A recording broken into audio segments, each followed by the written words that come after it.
Hey everyone, it's Dominic from the Primetime Treasure eBay store and YouTube channel. Welcome back to another video. This time what I'm going to do is I'm going to unveil a new feature tonight, which is called What to Resell. And in What to Resell, I'm going to focus on an item or group of items that I think you should be on the lookout for when you are sourcing, because it's something that you might not have thought of before to look for. Maybe you did kind of hear about it from somebody else, but you didn't know much about it. So in this video series, what I'm going to do is just tell you a little bit more about the item, what's important to look out for about it, and why you should pick it up in terms of how much money you could potentially make from it. And so what I'm going to focus on tonight is calculators. Now, not just any calculator. I'm not talking about your standard calculator like you would see here. What I'm talking about is something called graphing calculators. Now, graphing calculators all pretty much look like this. They are long and rectangular, and they have wide, horizontal, rectangular viewing screens. And those are important because what these calculators do is they graph math problems on them. So this calculator here, while it does have a horizontal display screen, you notice that it's thin. It is nowhere wide enough that it's going to be able to graph a math problem onto it. And I'll show you what that looks like in a moment when I turn this on. But that's one of the reasons why this has a wide screen. And it could do other things, like it could perform simultaneous equations. It could perform other tasks with a wide range of variables, which is why one of the things you look for on this is a ton of different buttons compared to what you would find, and I'll just show you this side by side, than your standard calculator. You could see all the other buttons and functions and features. There's arrow buttons on this, like right there. You see these blue up and down, side to side arrow buttons. There's buttons that say things like program, because the most common and not most common, but the most popular types of these graphing calculators are programmable. They have different, things that you could look out for to kind of cue you in that it's a graphic calculator. Like you'll see this X1 and X2 button right there. That just refers to different variables that you could plug in. And it'll have all different sorts of, phrases up here, like graph would be an obvious cue in that it's a graphic calculator. You're not going to see the word graph anywhere on a standard type of calculator. So this is what you're looking for.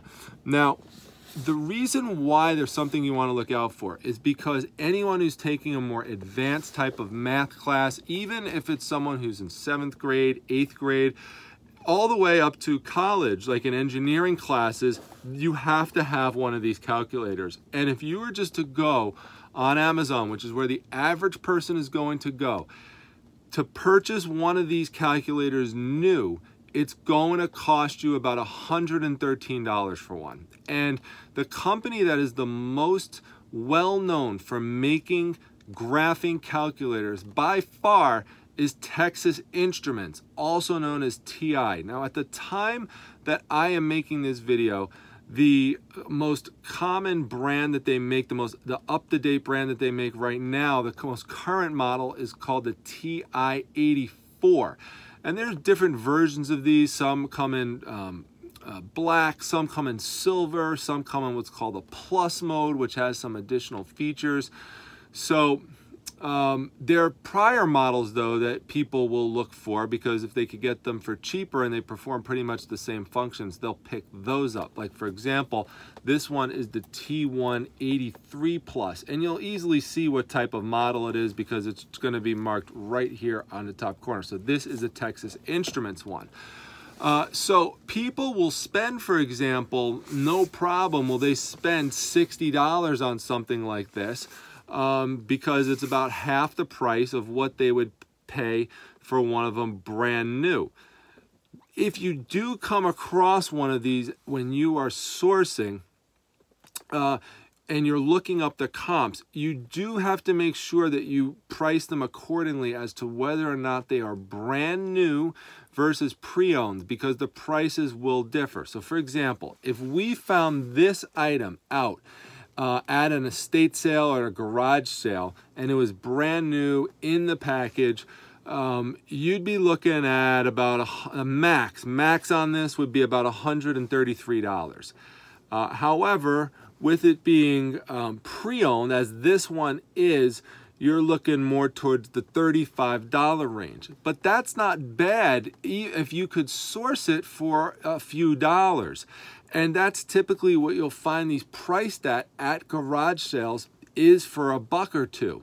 This particular one that you see here was sourced for $2 today. The problem that you are invariably going to run into when you find one of these, either at a garage sale or estate sale or rummage sale or something like that, is when you go to turn it on, it's not gonna work.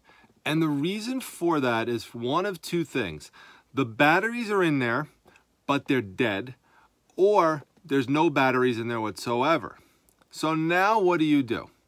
This is why it's essential that you carry around a little packet or a bag somewhere, either in your car or in your pockets, of batteries. And as just a conservative rule of thumb, you want to at least make sure that you're carrying around 4 AAA batteries that you know work before you go out. So I have all sorts of batteries that I keep with me in the car, and I have in a little pouch. If I'm going to a bigger sale, I actually take it with me inside one of my boxes. I have a little bag that I carry around, and I have, as part of that, 4 AAA batteries. I also have AA's, I have 9 volts, I have C batteries, D batteries. They've helped me so much. So that's one tip from this, is make sure you're carrying around batteries, because that's how you'll know whether or not these work or not. So I found this today at a garage sale, turned it on. There were batteries in it, but the batteries were dead.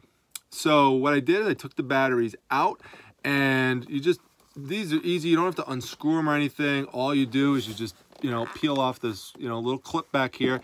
And I had my own batteries that I put right in there, and they just turn around and test it out, and just pressed, you just press the on button right there, and there you could see that it turns on. And you could just test it out by pressing all these little different buttons here. So you could press that, and you can see it does all these different things. So, and this is the graphing part of it. That's what you're definitely looking for. You need to make sure that that happens, that little cross comes up, because that's how you graph the math problems. So that's one of the things that you need to do. You need to make sure that you test it, and you need to make sure you have batteries with you. Once you could establish that, then you could, be safe to make the purchase. One other thing, though, you should look out for is that these come with covers. So now you could sell it without the cover, but it's going to sell more with the cover, because the cover obviously helps protect it. So it just slips on like this. See, just like that, and you just pop it off. Now, one of the common problems that happen with these covers is that they get cracked or damaged. So that's something you have to make sure you look out for if they're cracked or damaged. Ideally, you want one that has the cover on it. Now, sometimes you're going to find ones like these that have some stains on them. Like you see here, this one has like a little bit of rusting or yellowing right up there.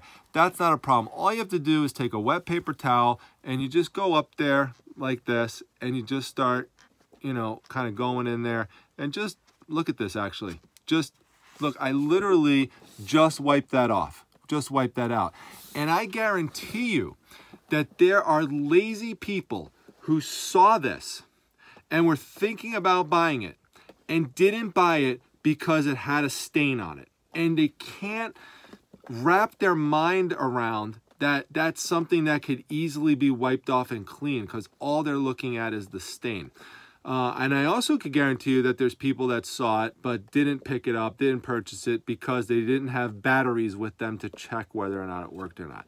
So just keep those in mind. Those kind of simple stains could easily wipe off, and you could just make it, clean it up and make it look really nice and new. So again, I picked this up for $2, and this at a minimum is going to resell for around $35 or so. So you know, it's going to wind up being like an easy $25 profit, or, you know, let's say, once shipping and handling and all the, you know, the seller fees and stuff are taken into account. You know, when you do your search for it, you do have to make sure you type in the exact make and model number, and also make sure that you type in, again, that it is pre-owned. So, you know, in terms of what's the most expensive type that you would look for, that would, of course, be the one that's the most current, up-to-date model, which right now, again, at the time that I'm doing this video, that's the TI-84, and it's the Plus version, so the Plus version does a little bit more. There was one of them recently that it has kind of some special design features with a yellow border around the, it's black and it has a yellow border around it like this, that actually sold for $1,500. So some of these things could get crazy in terms of, you know, how specialized of a calculator it really is and what kind of features it has. It's going to be hard for you to come across something like that at a regular sale, but you never know. So just keep your eyes peeled. The bottom line is, whether or not they're pre-owned or not, if you get them for a couple bucks, you could resell them for a nice profit. There's actually a pink version of it. So that's what I mean. You know, there's different colors and all sorts of things, but there's a pink version, which is harder to find, that even in a pre-owned form actually sold for $164. So even the pre-owned ones, depending on what type it is, can sell for in the hundreds of, you know, at least over $100. So, you know, keep that in mind as well. It's not that all the pre-owned ones are going to sell for like the 30s, the 40s, the 50s. They could go up over 100. So that's my little tip. If you never thought of looking for graphing calculators before, now you will, because you saw this video. Do you ever find one of these out in the wild and you pick it up and you sell one because you saw this video? Well, you know, let me know that. Drop a comment down below. Make sure you hit the like button. Also, if you have other information to share about different types of calculators that you've sold, or some interesting information about them, or even some success stories, maybe you found one that you sold for hundreds of dollars, let me know that, and let the others know that down in the comment section. We'll all be checking it out. Make sure you come to my Facebook group, the Facebook Reselling Resource Center. The link is down below to that. And importantly, make sure you subscribe to this channel. I'm trying to get up to 200 subscribers. I'm at 179 right now, so thanks all of you. I've got new people who are signing up every day. So just help me get over that hurdle. I would really appreciate it. Just shows me that you're enjoying the content and you want to see more of this type of stuff. And if you have ideas, again, of other things that you would like me to feature in this part of the Primetime Treasure YouTube channel, the What to Resell feature, let me know that. And of course, if you have questions for the Ask Primetime feature, make sure you ask those below down in the comment section as well. On any of the videos, I check the comments all the time. Thanks a lot. Tomorrow morning, I'm going out to do another haul. Looks like a whole bunch of more Jack Daniels pictures, those 3D ones, but a different version of them with Harley Davidson and some girls in them. So I'm looking forward to getting those. And also a good lead on a collectibles score with some Magic the Gathering cards and some other things. So look for that tomorrow, and you know, I'll just keep coming back and trying to make good content for you. All right, see everyone at the next video.